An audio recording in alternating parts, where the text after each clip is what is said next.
નમસ્કાર દર્શક મિત્રો, @ગુજરાતમાં આપનું સ્વાગત છે। આજે અમે તમને જે કિસ્સો જણાવવા જઈ રહ્યા છે તે માત્ર એક યુવક અને એક યુવતીની નથી, તે સમગ્ર સમાજને ઝંઝોડી નાખે તેવી હકીકત છે। તે સપનાઓની હકીકત છે, વિશ્વાસઘાતની હકીકત છે અને પૈસાની છે, અને સૌથી અગત્યની વાત કે તે માનવતાની છે। જી હા, જેથી આજે અમે તમારી માટે લાવ્યા છે એક એવી હકીકત કે જે માત્ર બે લોકોની વાત નથી, આ છે ગુજરાતના હજારો પરિવારોના સપનાઓ પર પડેલો કાળો પડછાયો।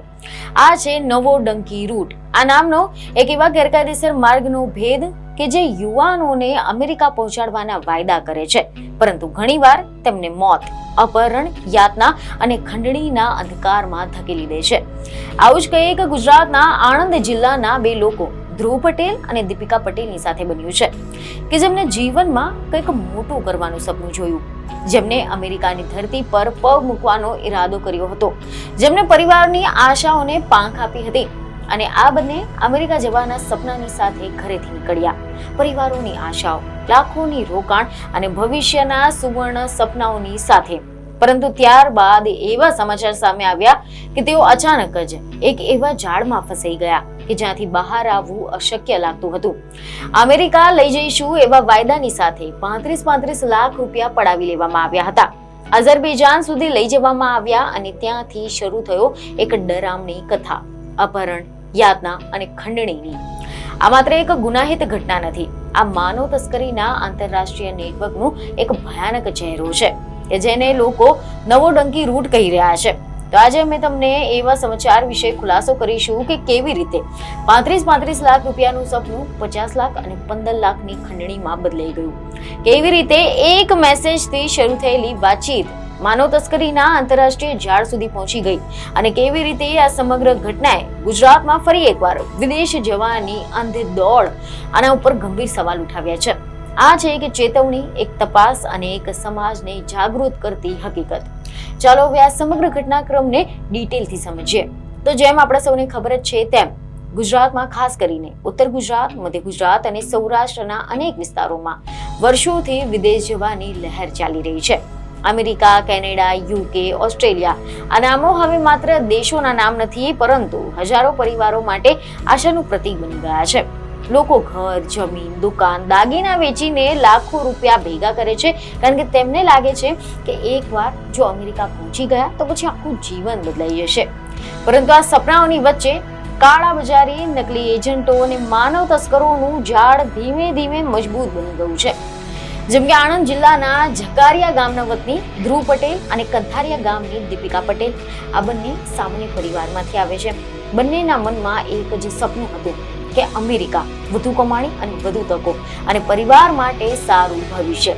બંને એકબીજાને પહેલા ઓળખતા પણ ન હતા। બંનેના પરિવારો સામાન્ય મધ્યમ વર્ગીય છે। બંનેને લાગતું હતું કે ભારત કરતા વિદેશમાં વધુ તકો છે, અને ત્યારબાદ મીડિયા અહેવાલ અનુસાર એવી માહિતી સામે આવી કે એક દિવસ સોશિયલ મીડિયા અને વોટ્સએપ પર મળેલી જાહેરાત, એમાં એવો મેસેજ આવ્યો હતો કે અમેરિકા સેટિંગ, સુરક્ષિત રૂટ અને 100% ગેરંટી। આ મેસેજની સાથે ફોટા, વિડીયો અને એવા લોકોના ટેસ્ટિમોનિયલ્સ પણ હતા કે જે કહેતા હતા કે તેઓ સુરક્ષિત રીતે અમેરિકા પહોંચી ગયા છે। અને ત્યારબાદ મહારાષ્ટ્રના એક એજન્ટનો સંપર્ક નંબર, વાતચીત શરૂ થઈ ગઈ હતી, વિશ્વાસ વધ્યો, અને પછી શરૂ થયો પૈસાનો અસલી ખેલ। દરેક પાસેથી 35 લાખ રૂપિયા લેવામાં આવ્યા। પરિવારોએ જેમ તેમ કરીને એવું વિચારીને કે બસ 2-3 મહિનાની જ વાત છે અને પછી ડોલરમાં કમાણી શરૂ થશે, એજન્ટોએ પણ આવો આશ્વાસન આપ્યો હતો, જેથી કરીને પરિવારજનોએ પણ બાળકોના ભવિષ્ય માટે બધું જ જોખમ મૂકી દીધું। ત્યારબાદ 1 ફેબ્રુઆરી 2026ના રોજ દિલ્હી એરપોર્ટ પર ધ્રુવ પટેલ અને દીપિકા પટેલ પ્રથમ વખત એકબીજાની સાથે મળ્યા હતા। બંનેના ચહેરા પર આશા અને થોડીક ગભરાટ હતી કે અમે અઝરબૈજાન જઈશું, ત્યાંથી તુર્કી, અને પછી દક્ષિણ અમેરિકા, અને ત્યાંથી મેક્સિકો બોર્ડર ક્રોસ કરીને અમેરિકા। એજન્ટે સમજાવેલો પ્લાન, આ આખો માર્ગ ગેરકાયદેસર, પરંતુ એજન્ટોનો દાવો હતો કે આ રૂટ નવો છે, સેફ છે અને પોલીસને ખબર નથી પડતી। અને ત્યારબાદ અઝરબૈજાન પહોંચ્યા, અને પછી શરૂઆતના 2 દિવસો સુધી બધું જ ઠીક ચાલ્યું હતું, જ્યાં બંનેને એક એપાર્ટમેન્ટમાં રાખવામાં આવ્યા હતા। બીજા કેટલાક ભારતીયો પણ હોવાની માહિતી બાદમાં સામે આવી, પરંતુ ત્રીજા દિવસે આ આખી જ કહાની બદલાઈ ગઈ હતી।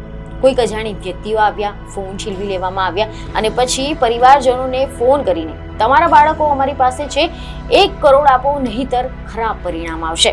આ કથિત વિડીયો મોકલવામાં આવ્યા, જેમાં ધ્રુવ અને દીપિકા પર યાતના આપવામાં આવી રહી હોય તે પ્રકારનું દર્શાવવામાં આવ્યું હતું. પરિવારજનો માટે તે ક્ષણ ખૂબ જ ખરાબ હતા.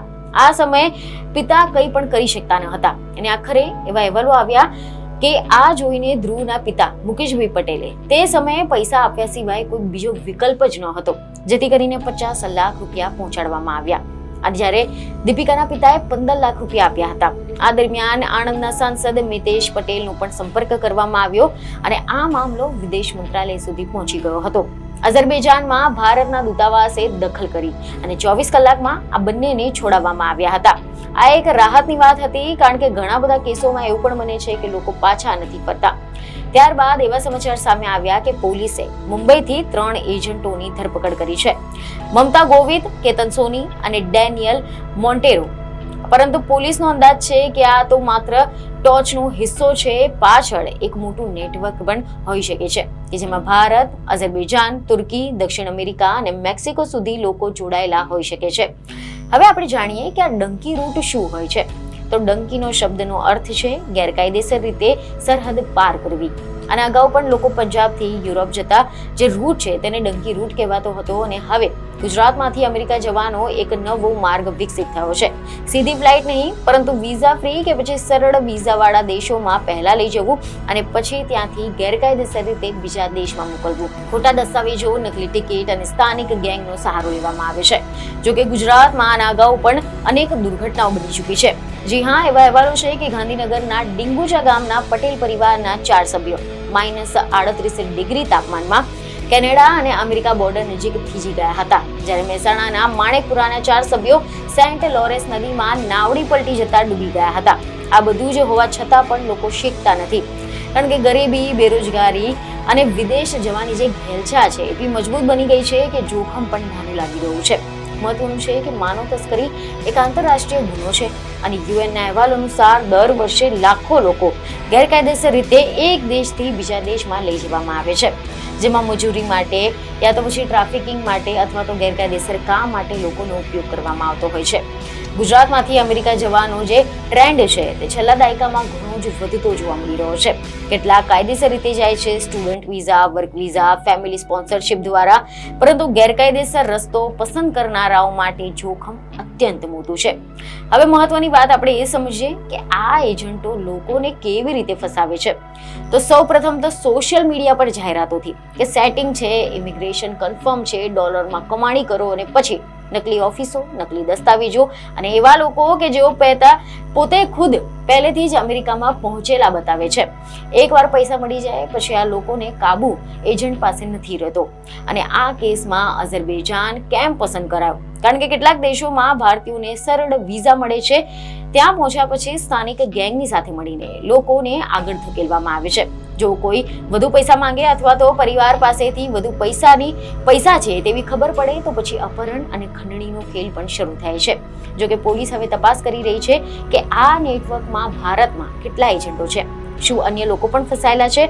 શું અન્ય પરિવારો ડરથી આગળ નથી આવી રહ્યા? અને હવે આ કહાનીમાં સૌથી મોટો પાઠ શું આપણે શીખ્યા? તો કે સપના જોવું એ ખોટી વાત નથી, પરંતુ ખોટા રસ્તાથી સપના પૂરા કરવા જશો તો પછી પરિણામ વિનાશકારી હોઈ શકે છે. 35 લાખ, 50 લાખ, 15 લાખ આ માત્ર આંકડો નથી, આ પરિવારોની આખી જિંદગીની બચત છે. ધ્રુવ અને દીપિકા આજે સલામત છે, પરંતુ તેમના મન પર જે ઘા પડ્યા છે તે કેટલા સમયમાં ભરાશે? પરિવારો પર પડેલો જે આર્થિક ભાર છે તે કેટલા વર્ષમાં ઉતરશે? સમાજને જાગવાની જરૂર છે, સરકારને કડક પગલાં લેવાની જરૂર છે અને યુવાનોને સમજવાની જરૂર છે કે ગેરકાયદેસર માર્ગ ક્યારેક પણ સુરક્ષિત નથી. આ માત્ર એક કિસ્સો નથી, આ ચેતવણી છે. જો આપણે હવે પણ નહીં સમજીએ તો કદાચ આવતી વારે કોઈ બીજો પરિવાર પણ આ જ પ્રકારની દુર્ઘટનાનો ભોગ બનશે. સપનાઓને પાંખ આપો, પરંતુ કાયદેસર રસ્તાથી, કારણ કે નવો ડંકી રૂટ એ માત્ર રસ્તો નથી, તે ખતરનાક હોઈ શકે છે. તો હવે આ વિષય પર તમારું શું કહેવું છે તેમને કમેન્ટમાં જરૂરથી જણાવો. બીજને ખબરો સાથે ફરી મળીશું. ધન્યવાદ.